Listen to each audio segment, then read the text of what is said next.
7ஆம் அதிகாரம். இப்படிப்பட்ட வாக்குத்தத்தங்கள் நமக்கு உண்டாயிருக்கிறபடியினால், பிரியமானவர்களே, மாம்சத்திலும் ஆவியிலும் உண்டான எல்லா அசுசியும் நீங்க நம்மை சுத்திகரித்துக் கொண்டு பரிசுத்தமாகுதலை தேவ பயத்தோட பூரணப்படுத்த கடவும். எங்களுக்கு இடம் கொடுங்கள். நாங்கள் ஒருவனுக்கும் அநியாயம் செய்யவில்லை, ஒருவனையும் கெடுக்கவில்லை, ஒருவனையும் வஞ்சிக்கவில்லை. உங்களை குற்றவாளிகளாக்கும் பொருட்டாக இப்படி நான் சொல்லுகிறதில்லை. முன்னே நான் சொல்லியபடி உங்களுடனே கூட சாகவும் கூட பிழைக்கவும் தக்கதாக எங்கள் இருதயங்களில் நீங்கள் இருக்கிறீர்களே. மிகுந்த தைரியத்தோட உங்களுடன் பேசுகிறேன். உங்களை குறித்து மிகவும் மேன்மை பாராட்டுகிறேன். ஆறுதலால் நிறைந்திருக்கிறேன். எங்களுக்கு உண்டான சகல உபத்திரவத்திலேயும் பரிபூர்ண சந்தோஷமாயிருக்கிறேன். எப்படி என்றால், நாங்கள் மக்கெதோனியா நாட்டிலே வந்தபோது எங்கள் சரீரத்திற்கு இளைப்பாறுதல் ஒன்றுமில்லாமல் எப்பக்கத்திலேயும் உபத்திரவப்பட்டோம். புறம்பே போராட்டங்களும் உள்ளே பயங்களும் இருந்தன. ஆகிலும் சிறுமைப்பட்டவர்களுக்கு ஆறுதல் செய்கிற தேவன் தீர்த்து வந்ததினாலே எங்களுக்கு ஆறுதல் செய்தார்.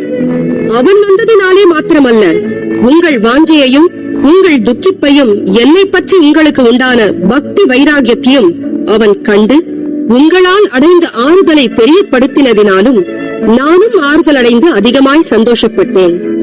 ஆதலால் நான் நிருபத்தினாலே உங்களை துக்கப்படுத்தியிருந்தும் அந்த நிருபம் கொஞ்ச பொழுதாகிலும் உங்களை துக்கப்படுத்தினதென்று கண்டு நான் மனஸ்தாபப்பட்டிருந்தும் இப்பொழுது மனஸ்தாபப்படுகிறதில்லை. இப்பொழுது சந்தோஷப்படுகிறேன். நீங்கள் துக்கப்பட்டதற்காக அல்ல, மனம் திரும்புகிறதற்கேதுவாக துக்கப்பட்டதற்காகவே சந்தோஷப்படுகிறேன். நீங்கள் ஒன்றிலும் எங்களால் நஷ்டப்படாதபடிக்கு தேவனுக்கேற்ற துக்கம் அடைந்தீர்களே. தேவனுக்கேற்ற துக்கம் பின்பு மனஸ்தாபப்படுகிறதற்கு இடமில்லாமல் ரட்சிப்புக்கேதுவான மனம் திரும்புதலை உண்டாக்குகிறது. லௌகிக துக்கமோ மரணத்தை உண்டாக்குகிறது. பாருங்கள், நீங்கள் தேவனுக்கேற்ற துக்கம் அடைந்ததுண்டே, அது உங்களிடத்தில் எவ்வளவு ஜாக்கிரதையையும் குற்றந்தீர எவ்வளவு நியாயம் சொல்லுதலையும் எவ்வளவு வெறுப்பையும் எவ்வளவு பயத்தையும் எவ்வளவு ஆவலையும் எவ்வளவு பக்தி வைராகியத்தையும் எவ்வளவு கண்டிப்பையும் உண்டாக்கிற்று. இந்த காரியத்திலே நீங்கள் எல்லா விதத்திலும் உங்களை சுத்தவான்கள் என்று விளங்க பண்ணினீர்கள். ஆதலால் நான் உங்களுக்கு அப்படி எழுதியிருந்தும் அநியாயம் செய்தவ நிமித்தமும் அல்ல, அநியாயம் செய்யப்பட்டவ நிமித்தமும் அல்ல, தேவனுக்கு முன்பாக உங்களை குறித்து எங்களுக்கு உண்டாயிருக்கிற ஜாக்கிரதை உங்களுக்கு வெளிப்படும் பொருட்டே அப்படி எழுதினேன். இது நிமித்தம் நீங்கள் ஆறுதல் அடைந்ததினாலே நாங்களும் ஆறுதல் அடைந்தோம். விசேஷமாக தீத்துவினுடைய ஆவி உங்கள் அனைவராலும் ஆறுதல் அடைந்ததினாலே அவனுக்கு உண்டான சந்தோஷத்தினால் அதிக சந்தோஷப்பட்டோம்.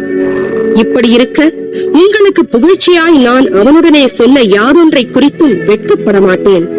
நாங்கள் சகலத்தையும் உங்களுக்கு சத்தியமாய் சொன்னது போல தீத்துவுடனே நாங்கள் உங்களுக்கு புகழ்ச்சியாய் சொன்னதும் சத்தியமாக விளங்கிற்றே. மேலும் நீங்கள் எல்லாரும் கட்டளைக்கு அமைந்து பயத்தோடும் நடுக்கத்தோடும் தன்னை ஏற்றுக்கொண்டதை அவன் நினைக்கையில் அவனுடைய உள்ளம் உங்களை பற்றி அதிக அன்பாய் இருக்கிறது. ஆகையால் எல்லா விதத்திலும் உங்களை குறித்து எனக்கு திட நம்பிக்கை உண்டாயிருக்கிறது என்று சந்தோஷப்படுகிறேன்.